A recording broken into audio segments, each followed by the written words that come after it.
Fala galera, bom dia, tudo bem com vocês? Vamos para mais um dia de análise do Bitcoin e do nosso mercado de criptomoedas. O cenário não mudou muito de ontem para hoje, né? Ontem eu fiz um vídeo bem completinho passando umas notícias, uns dados on-chain e por que se o preço subiu muito a gente pode estar vendo uma pressão vendedora muito forte. Inclusive, se você não viu, eu vou deixar ele aqui em cima para você estar conferindo logo depois desse. Mas ainda assim, hoje o nosso principal objetivo vai ser estar dando uma passada nas maiores probabilidades e o que eu espero do cenário aqui para os próximos dias. Então bora soltar a vinheta que logo depois a gente vai metralhar informação aqui nesse canal.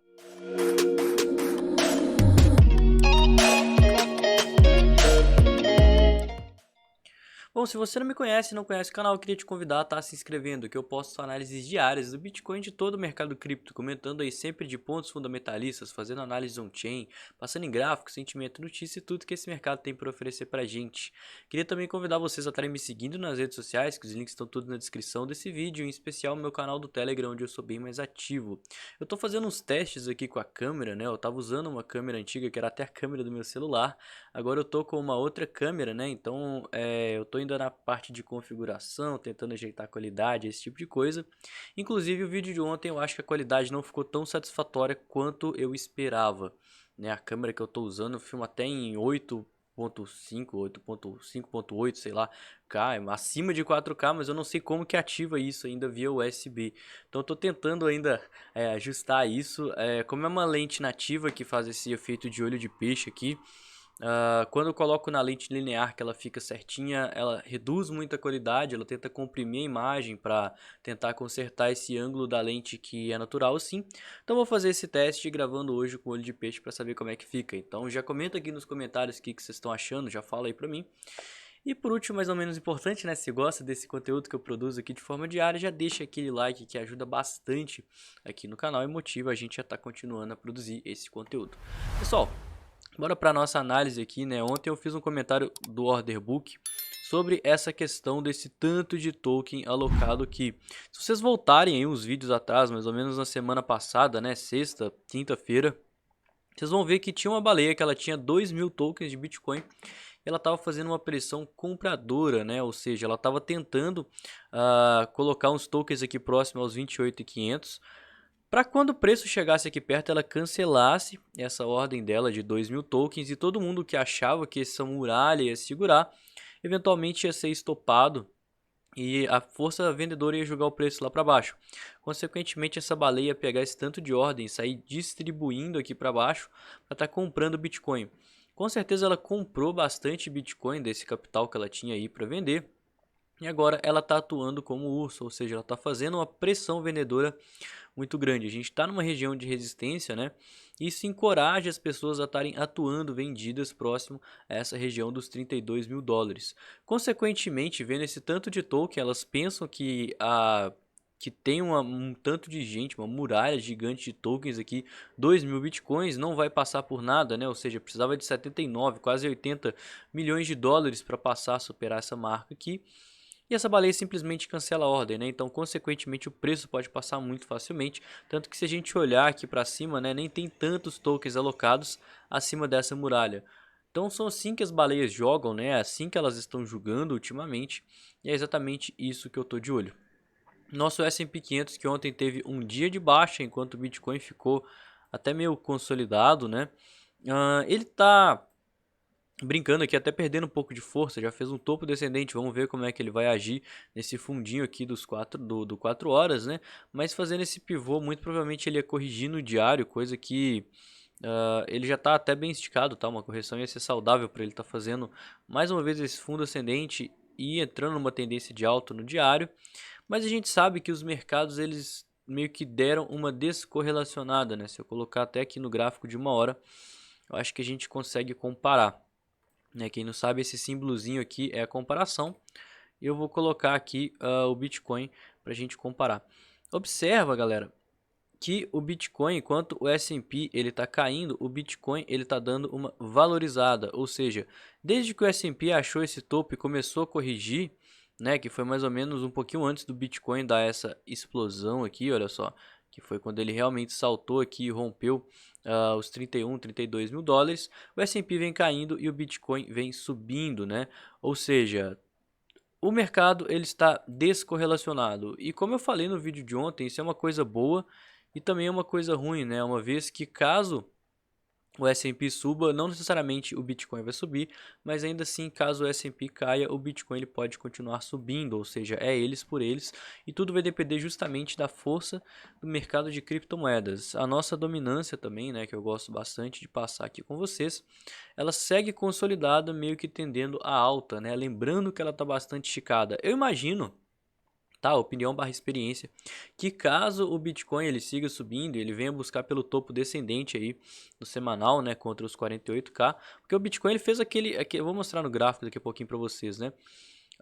Ele estava lá nos 60, aí ele caiu para os 30, aí ele voltou aqui para os 48, aí ele veio aqui testar os 25 e agora ele começou a fazer essa pernada para fazer um topo descendente contra os 48 mil dólares, tá? Então é justamente nesse movimento que a gente está.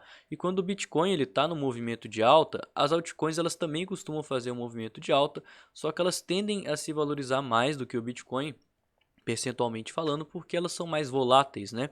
Então, consequentemente, a dominância ela tende a cair, porque o capital ele sai do Bitcoin, que se valoriza bastante, e vai para as altcoins que se valorizam mais ainda, ou seja, os investidores querem pegar essa pernada de valorização nas altcoins. E a gente consegue ver, né, que até a dominância funciona com tendências, porque quando o capital ele vai em massa para o Bitcoin, muito provavelmente as altcoins elas perdem muito capital e consequentemente desvalorizam muito. Então, projetos muito bons acabam se desvalorizando bastante. Os investidores veem essa oportunidade para estar voltando com capital para essas altcoins, para estar pegando essa pernada aí de valorização em massa.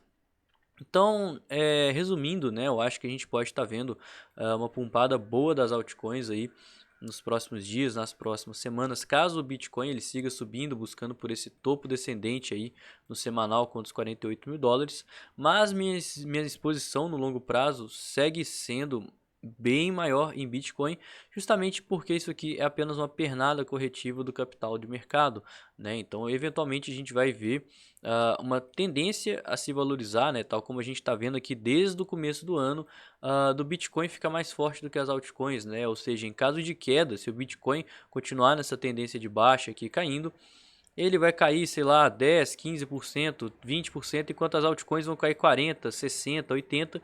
E é justamente por isso que eu quero estar mais exposto no Bitcoin do que nas altcoins. Além de eu estar protegendo o meu capital, eu vou estar seguindo o dinheiro, vou estar seguindo o capital dentro do mundo de criptomoedas. A análise da dominância foi bem top hoje, hein, galera? Bem completinha, principalmente para quem não conhece.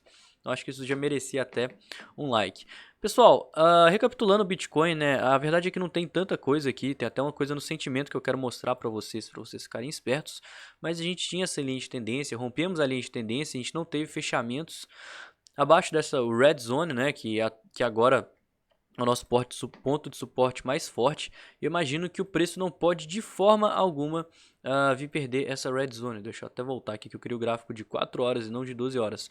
Essa red zone, ao meu ver, é o ponto de suporte mais importante que a gente tem aqui no gráfico e, consequentemente, é um ponto que a gente não pode perder de jeito nenhum, porque vai mostrar que toda essa pernada, toda essa força que os touros demonstraram para jogar o mercado aqui próximo aos 32 mil dólares vai ser revertida, ou seja, os ursos estão muito mais fortes e o interesse do mercado está predominantemente vendedor. Enquanto a gente se mantiver nessa pernada de alta, né, e de fato confirmar que a gente rompeu essa linha de tendência, fizer fundos ascendentes aqui no diário, né, para manter uma tendência de alta, coisa que eu acho que é a maior probabilidade de a gente estar fazendo, a gente vai seguir em busca desse topo descendente no semanal. Lembra do desenhozinho que eu fiz, que o Bitcoin ele chegou lá nos 60 e tal, aí ele caiu para os 30, aí ele voltou para os 48, aí ele caiu para os 26, aí agora ele está em busca desse topo descendente contra os 48. Então por isso que eu tenho essa Fibonacci traçada aqui, olha só, essa Fibonacci aqui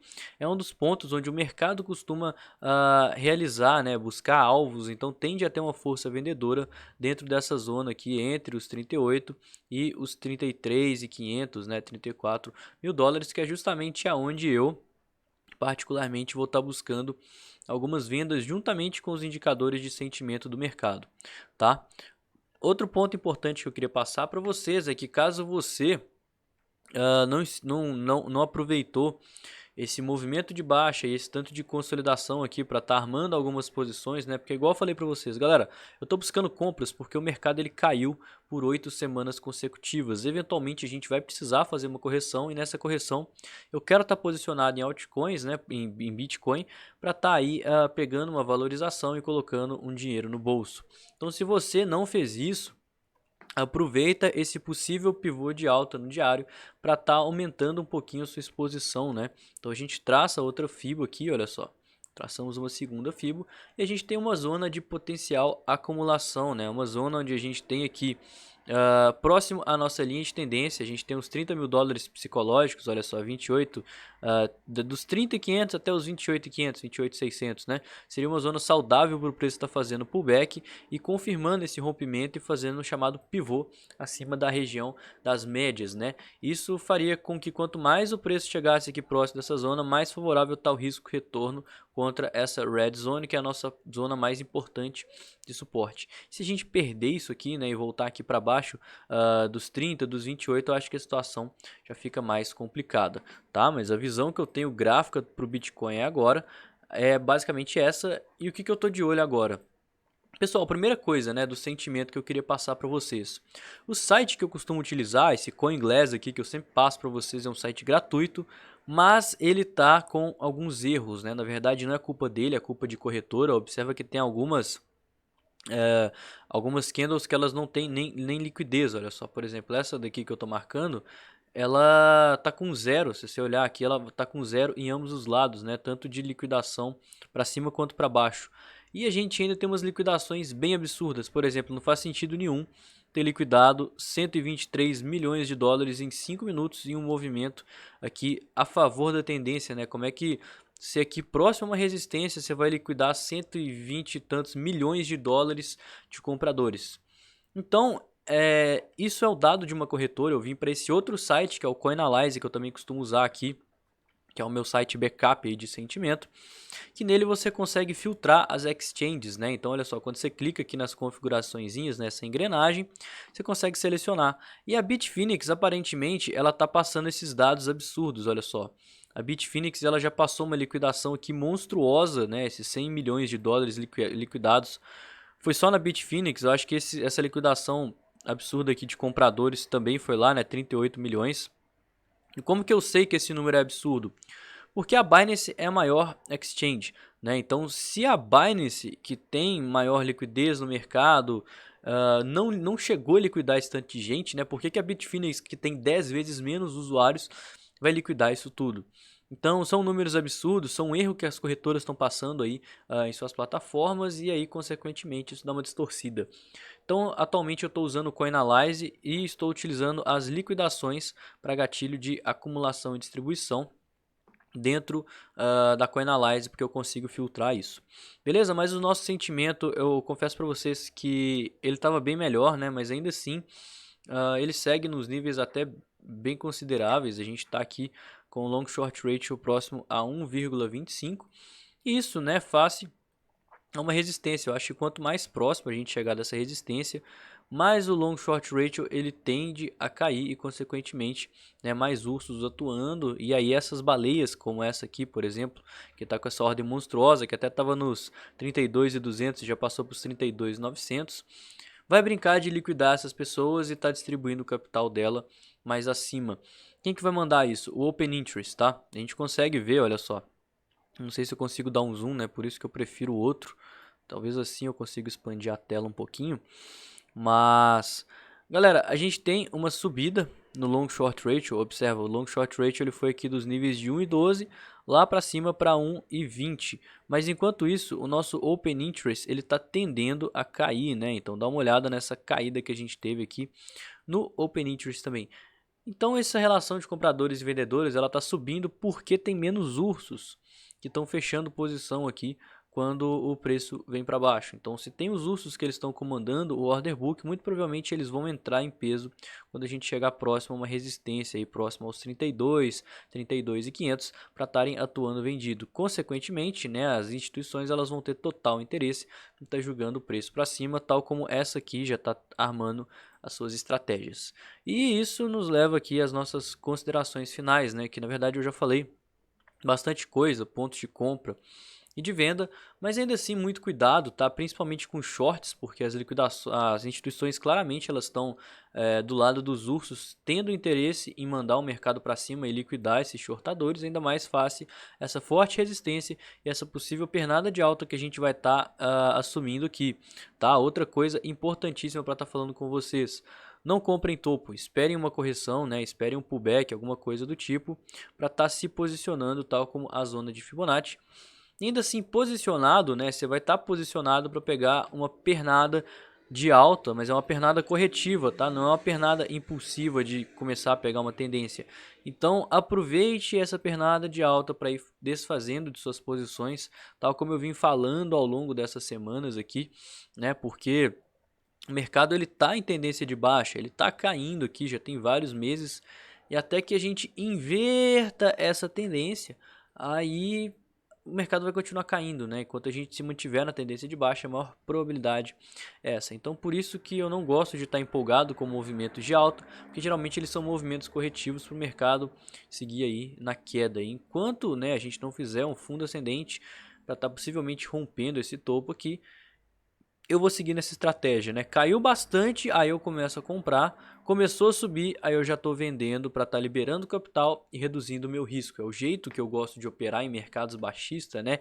Em inverno cripto e quando tá todo mundo muito desesperado, tá todo mundo agindo aí com os nervos à flor da pele, buscando compras, tentando achar fundo contra a tendência. Quando o preço sobe e acha que vai para a lua, geralmente são os momentos onde a gente consegue pensar com mais clareza e ter os melhores resultados. Tá? Então foca na proteção de capital, foca no conservadorismo e o vídeo de hoje foi esse. Espero que vocês tenham gostado. Se não me conhece, não conhece o canal, se inscreve, comenta aqui embaixo pra mim o que vocês estão achando dessa série de vídeos que eu faço aí todo dia, né? Compartilha com quem você acha que vai gostar também. Deixa o like e eu vou ficando por aqui. Tenha uma excelente quarta-feira, um excelente resto de semana e tamo junto, galera. Valeu!